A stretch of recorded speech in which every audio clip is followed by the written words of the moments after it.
नमस्कार दोस्तों, आप सभी का हमारे चैनल स्टडी इन बिहार में स्वागत है। स्वागत है आज के इस एक्सप्लेनर में। चलिए सीधे मुद्दे पर आते हैं। आज हम एक ऐसे शानदार फाइनेंशियल टूल को डिकोड करने जा रहे हैं जो आम निवेशकों और उन बड़े चमचमाते कमर्शियल रियल एस्टेट के बीच की उस बहुत बड़ी दीवार को तोड़ रहा है। पारंपरिक रूप से जमीन या प्रॉपर्टी में निवेश करना हमेशा से एक सपना रहा है ना?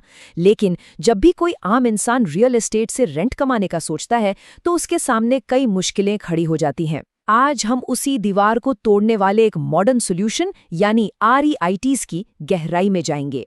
तो इस पूरे एक्सप्लेनर में हम किन किन बातों पर गौर करेंगे। सबसे पहले हम समझेंगे रियल एस्टेट की पारंपरिक बाधाओं को, उसके बाद रीट्स का परिचय, फिर म्यूचुअल फंड से इसकी दिलचस्प तुलना, भारत में इसका मौजूदा परिदृश्य और आखिर में सबसे जरूरी बात, इससे जुड़े रिस्क और टैक्स के नियम। चलिए शुरुआत करते हैं हमारे पहले भाग से, रियल एस्टेट की पारंपरिक बाधाएं। देखिए, हम सब जानते हैं कि पारंपरिक रियल एस्टेट में पैसा लगाना कितना भारी पड़ता है। लाखों करोड़ों का शुरुआती खर्च, महंगे लोन की किश्तें और ऊपर से प्रॉपर्टी मेंटेन करने का सिरदर्द, ये सब मिलकर एक ऐसा जाल बना देते हैं जो छोटे निवेशकों को गेम से पूरी तरह बाहर कर देता है। पर क्या इसका कोई ऐसा आइडियल सॉल्यूशन हो सकता है जहां एंट्री कॉस्ट कम हो, प्रॉपर्टी को एक्सपर्ट्स मैनेज करें और जब चाहे तब पैसा निकाला जा सके? बिल्कुल हो सकता है, और यहीं से शुरुआत होती है हमारे दूसरे हिस्से की, रीट्स का परिचय। तो आखिर ये रीट है क्या? इसका फुल फॉर्म है रियल एस्टेट इन्वेस्टमेंट ट्रस्ट। सरल शब्दों में कहें तो ये एक ऐसा आधुनिक टूल है जो निवेश के उस पुराने टिकट साइज वाली शर्त को हमेशा के लिए खत्म कर देता है। ये एक ऐसी कंपनी होती है जो इनकम जनरेट करने वाली संपत्तियों को खरीदती या मैनेज करती है। और सबसे खास बात, कोई भी व्यक्ति शेयर बाजार के जरिए इसके छोटे छोटे हिस्से या फ्रैक्शनल यूनिट्स बड़ी आसानी से खरीद सकता है। अब जो बात इसे सच में एक गेम चेंजर बनाती है वो है 90% का नियम। कानूनी तौर पर किसी भी रीट के लिए ये अनिवार्य है कि वो अपनी कुल रेंटल इनकम का 90% हिस्सा सीधे अपने निवेशकों में बांट दे। यानी अगर किसी प्रॉपर्टी से 1 लाख रुपए किराया आ रहा है तो 90,000 रुपए सीधे उन लोगों के खातों में जाएंगे जिन्होंने उसमें अपना पैसा लगाया है। एकदम सीधा और पारदर्शी।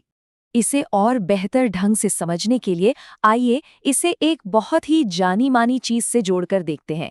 हमारा तीसरा भाग, म्यूचुअल फंड से इसकी तुलना। पैसा इकट्ठा करने की ये पूरी प्रक्रिया एकदम म्यूचुअल फंड की तरह ही काम करती है। इसे 4 बेहद आसान स्टेप्स में समझते हैं। पहला, बहुत सारे लोग मिलकर एक जगह पैसा जमा करते हैं। दूसरा, इस बड़े फंड से विशाल कमर्शियल संपत्तियां खरीदी जाती हैं। तीसरा, उन संपत्तियों में जो किराएदार होते हैं वो अपना रेंट चुकाते हैं। और चौथा कदम, वही रेंट का मुनाफा वापस निवेशकों में बांट दिया जाता है ना? बिल्कुल सिंपल। अब सबसे मजेदार बात सुनिए, ये सारा पैसा किसी आम रिहायशी फ्लैट में नहीं लगाया जाता। ये पैसा जाता है बड़े बड़े इंफ्रास्ट्रक्चर में। जब शहर में आलीशान होटल्स, बड़े रिटेल मॉल्स या अमेज़न, गूगल और एप्पल जैसी दुनिया की सबसे बड़ी टेक कंपनियों के प्रीमियम कॉर्पोरेट ऑफिस बनते हैं, तो बहुत मुमकिन है कि उनकी फंडिंग किसी रीट ने ही की हो। यानी आपका एक छोटा सा निवेश भी इन ग्लोबल दिग्गजों के साम्राज्य का हिस्सा बन जाता है। चलिए अब थोड़ा ब्रॉड पिक्चर देखते हैं हमारे चौथे सेक्शन में, भारतीय रीट परिदृश्य। अगर ग्लोबल लेवल पर बात करें तो अमेरिका में ये कॉन्सेप्ट 1960 से चला रहा है और आज वहाँ ये $4.5 ट्रिलियन का एक विशाल उद्योग है। भारत में इसकी शुरुआत थोड़ी देरी से हुई। 2007 के सेबी ड्राफ्ट और 2008 के आर्थिक संकट के बाद आखिरकार 2014 में नियम तय किए गए और फिर 2019 में जाकर भारत का पहला बड़ा आरीट लॉन्च हुआ, जिसने आते ही बाजार से 4,750 करोड़ रुपए जुटाकर इतिहास रच दिया। और आज इसकी ग्रोथ सचमुच चौंकाने वाली है। एक अनुमान के मुताबिक लिस्टेड भारतीय रीट्स का कुल मार्केट कैप मई 2026 तक 1.7 लाख करोड़ रुपए के एक जादुई आंकड़े तक पहुंच जाएगा। सिर्फ कुछ ही सालों में इसने निवेशकों का जबरदस्त भरोसा जीता है। मौजूदा भारतीय बाजार में माइंडस्पेस, नेक्सस, एम्बेसी और ब्रुकफील्ड जैसे बड़े नाम शामिल हैं। सबसे अच्छी बात यह है कि ये पूरी तरह से सेबी द्वारा रेगुलेटेड हैं, इसलिए एक सुरक्षा और ट्रांसपेरेंसी बनी रहती है। और इन्हें खरीदना कितना आसान है, बस अपने स्मार्टफोन पर नॉर्मल डीमैट अकाउंट खोलिए और मात्र 500 रुपए जैसी छोटी रकम से इसकी यूनिट्स खरीद लीजिए। एकदम किसी शेयर को खरीदने जितना आसान। अब आते हैं उस सवाल पर जो यकीनन हर किसी के दिमाग में होगा, रिटर्न। अगर ऐतिहासिक ग्लोबल डेटा पर नजर डालें तो रिटर्न्स में समय के साथ काफी उतार चढ़ाव देखने को मिल सकता है। कभी एक साल में 17.5% का शानदार रिटर्न, तो कभी 5 साल की लंबी अवधि में औसतन 4% के आसपास।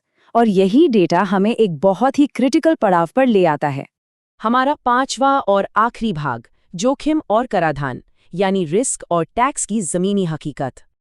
देखिए, ये समझना बहुत जरूरी है कि रीट्स कोई जादू की छड़ी या 100% रिस्क फ्री एसेट नहीं है। क्योंकि ये स्टॉक एक्सचेंज पर ट्रेड होते हैं तो इनकी वैल्यू में उतार चढ़ाव आना तय है। इसके अलावा इन्हें असली दुनिया की चुनौतियों का भी सामना करना पड़ता है, जैसे अगर इकोनॉमी में मंदी आ जाए और संपत्तियां खाली पड़ी रहें, या फिर अचानक ब्याज दरें बदल जाए, यहाँ तक कि अगर उस प्रॉपर्टी के आसपास के इलाके में कोई बड़ा बदलाव आ जाए तो उसका सीधा असर आपकी इन्वेस्टमेंट वैल्यू पर पड़ सकता है। और हाँ, टैक्स को तो बिल्कुल नहीं भूल सकते। जब आप अपना पैसा निकालते हैं तो आपको टैक्स चुकाना पड़ता है। अगर आपने 1 साल से पहले अपनी यूनिट्स बेच दी तो मुनाफे पर 15% का short term capital gains tax लगेगा, और अगर आप उसे लंबी अवधि के लिए होल्ड करते हैं तो ये दर 12.5% हो जाती है। अपनी वेल्थ स्ट्रैटेजी बनाते वक्त इन टैक्स के आंकड़ों को दिमाग में रखना बहुत जरूरी है। तो इन सब बातों को जानने के बाद एक बड़ा सवाल उठता है, क्या रीट्स वाकई एक आधुनिक इन्वेस्टमेंट पोर्टफोलियो का वो मिसिंग पीस है? बेशक कहीं भी पैसा लगाने से पहले अपनी खुद की गहराई से रिसर्च करना सबसे ज्यादा जरूरी है। लेकिन आज की इस चर्चा से ये सोचने पर मजबूरी तो होती है कि शायद यही वो आसान और पारदर्शी तरीका है जो आम लोगों के लिए रियल एस्टेट से एक मजबूत वेल्थ बनाने का रास्ता खोल सकता है। इस बारे में जरूर सोचिएगा।